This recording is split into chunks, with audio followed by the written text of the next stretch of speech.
Bonjour et bienvenue dans cette formation GNS3 dans le cadre de la plateforme Alform. Aujourd'hui, nous allons voir les commutateurs Ethernet IOU sous Windows. Passons au plan.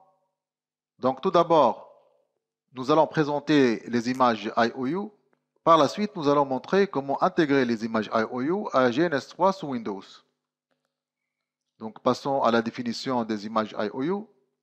Donc IOU est l'abréviation de Inter-Networking Operating System on Unix. Donc le IOU sont des images de iOS et de CatOS qui sont les systèmes d'exploitation utilisés respectivement au niveau des routeurs et des commutateurs Cisco. Donc ces images IOU fonctionnent principalement sous Linux. IOU sont initialement dédiés à l'équipe interne de Cisco pour des fins de formation et de test, mais suite à une fuite fin 2010, début 2011, elles sont devenues abordables par le grand public. Les images IOU peuvent être hébergées au niveau des machines Linux et Windows sous les deux versions, à savoir la version 32 bits et la version 64 bits, ainsi que des machines Solaris qui fonctionnent donc avec l'architecture Spark. L'utilisation des images IOU nécessite une licence IOU-RC. Cette dernière est unique pour chaque machine hôte. Nous pouvons voir un exemple donc de IOU-RC.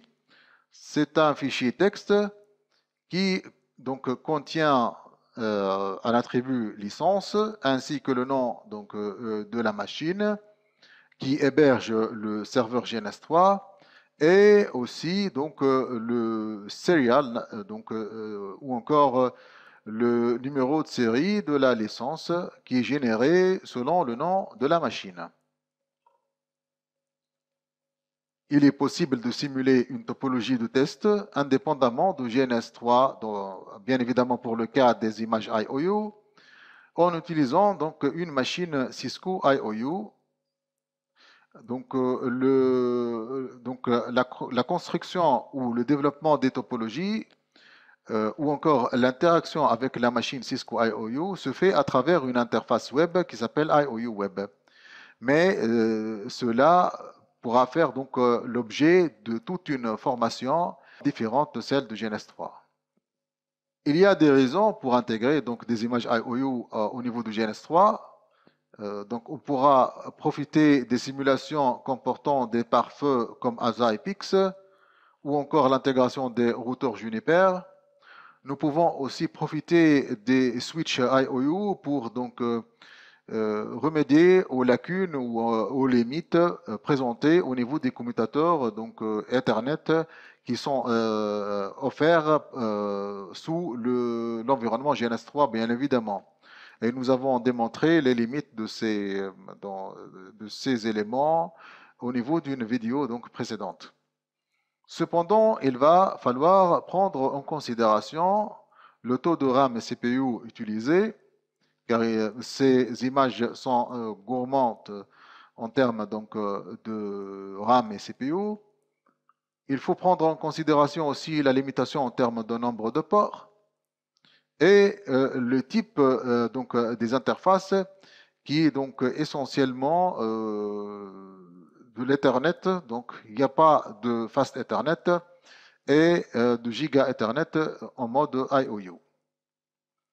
Il est possible d'utiliser les images IOU sous Windows, même si ces images sont dédiées au monde Linux. Et c'est grâce à la machine virtuelle donc GNS3 IOU VM qu'on pourra donc intégrer ce genre d'image sous Windows. En fait, c'est une machine Linux Debian 32 bits qui donc permet de gérer les images IOU. Donc, une fois chargé au niveau de l'outil de virtualisation, que ce soit VirtualBox ou encore VMware, donc, une fois donc une session est ouverte donc, au niveau de cette machine, il sera possible donc d'utiliser les images IOU au niveau de notre environnement GNS3. Mais bien évidemment, il faut vérifier donc, quelques caractéristiques Au niveau de l'interface réseau ETH0 de cette machine IOU VM, nous devons vérifier donc l'adresse IP qui doit être 192.168.56 donc .101/24. Une fois que le TH0 est configuré correctement, les images IOU donc doivent être chargées vers la machine GNS3 IOU VM à travers le navigateur web. On pourra donc choisir le navigateur web de notre choix, mais l'essentiel, il faut utiliser ce lien, donc le HTTP, suivi par l'adresse IP de la machine GNS3 IOU VM, 2.8000, qui est le port utilisé dans ce cas, et /upload. Les liens vont être générés suite à ces chargements. Ces liens donc, vont être utilisés par la suite pour intégrer les images IOU au niveau du GNS3. Ça, de la part de la machine, donc GNS3. De l'autre part, c'est-à-dire au niveau du serveur GNS3, il faut changer l'adresse IP donc de l'adresse de bouclage 127.0.0.1 à l'adresse donc 192.168.56.1 qui n'est rien d'autre que l'adresse donc de la carte de bouclage générée par VirtualBox. On pourra d'ailleurs voir donc cette carte là. Nous allons exécuter la commande donc ncpa.cpl pour avoir accès à la liste des cartes réseau. Et voilà la carte de bouclage, donc VirtualBox Host Only Network, qui utilise l'adresse donc indiquée.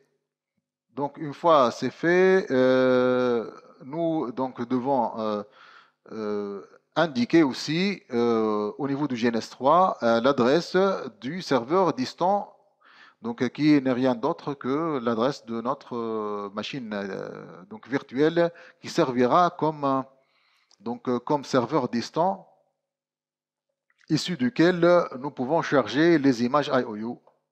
Bien évidemment, si il y a donc un pare-feu qui est activé, nous devons ouvrir donc ou ajouter une exception au port 8000 pour que le GNS3 puisse communiquer avec la machine GNS3 IOU VM. Donc passons à la démo. Nous allons lancer donc le VirtualBox. Donc au niveau du VirtualBox, nous devons intégrer notre machine. Donc tout d'abord, nous naviguons vers le fichier OVA relatif à notre machine virtuelle, donc GNS3 IOUVM.OVA, puis nous cliquons suivant. Donc nous changeons le taux de mémoire utilisé pour qu'il soit optimisé. Donc le 512 mégaoctets est largement suffisant dans ce cas-là. Donc une fois la machine est chargée, donc nous démarrons cette machine. Tout d'abord, avant même de démarrer le GNS3, il faut donc vérifier donc l'adresse IP au niveau de l'interface ETH0 ici. Donc le login c'est root, le mot de passe c'est Cisco. Donc Cisco, je m'excuse là. Donc il faut répéter le login et le mot de passe. Donc le login c'est root et le mot de passe c'est Cisco. Voilà. Maintenant, si on tape ifconfig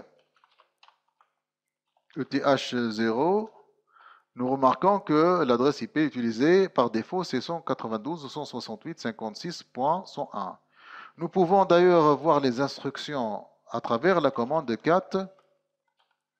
Donc cat etc issue. Donc voici les instructions que nous devons donc suivre pour configurer la machine. Essayons de pinguer donc l'adresse 192.168.56.1. Donc la connexion est bel et bien établie. Donc passons maintenant à la configuration donc, de GNS3.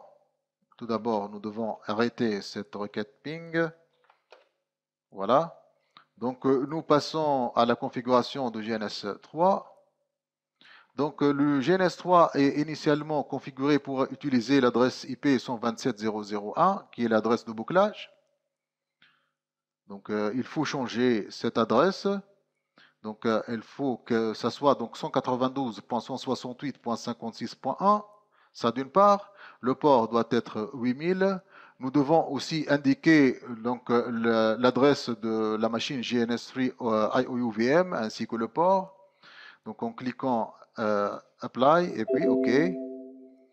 Donc, une fois c'est fait, nous supposons que nous avons déjà les images IOUVM qui sont des fichiers donc .bin, ce sont des fichiers binaires, ainsi que donc le fichier de licence. Donc, pour intégrer l'image IOU, nous devons aller à Préférences, ensuite au iOS on Unix, et nous ouvrons une session, donc le navigateur ici, en tapant donc le lien suivant, http 192.168.56.101, nous aurons cette interface-là. Nous devons bien évidemment charger ou pousser les images .bin vers la machine GNS3 IOUVM via cette interface. Donc, nous allons naviguer vers les images ou encore le dossier où les images sont situées. Nous choisissons par hasard donc, ce fichier-là, donc .bin, qui représente donc l'image d'un switch ou d'un commutateur. Et nous cliquons Upload. Donc, nous attendons à ce qu'elle soit chargée. Et nous devons aussi charger le fichier relatif donc, à la licence. Donc, et nous changeons le type de fichier, donc IOU license. Donc, après avoir cliqué Upload, nous copions donc, le lien relatif donc, à la licence. Et au niveau d'une iOS en Unix, nous collons donc, ce lien-là, à ce niveau-là, donc, et au niveau de IOU Devices, on crée un nouveau, donc, ou une nouvelle image. Donc, on décoche ce bouton radio, et puis on clique Next. Nous allons utiliser un switch, donc on tape switch ou commutateur, c'est arbitraire là ici, donc le nom. Une fois c'est fait, nous copions donc le lien donc, de l'image poussée vers donc, GNS3 IOUVM, notre machine Linux. Donc, et nous collons ce lien-là au niveau de IOU image pour qu'on pointe donc, le GNS3 vers la machine virtuelle ou le serveur distant. On clique Finish, Apply et OK. Une fois c'est fait, nous aurons un nouveau élément au niveau de la liste. Nous pouvons d'ailleurs glisser et déposer cet élément au niveau donc, de la scène. Nous pouvons donc essayer de découvrir ce switch-là. Donc, si nous ouvrons une session à ce niveau-là pour avoir une idée, donc on va agrandir un peu la police ici. Donc, nous allons exécuter quelques commandes relatives au switch. Donc, show IP int brief, par exemple, pour avoir donc la liste des ports. Donc, comme nous remarquons ici, donc il existe seulement des interfaces Ethernet. Il n'y a pas de giga Ethernet ni de fast Ethernet. Il y a seulement Ethernet. Et les ports sont limités, bien évidemment. Donc, du port 0/0 vers 0/3, de 1/0 à donc 1/3, pardon.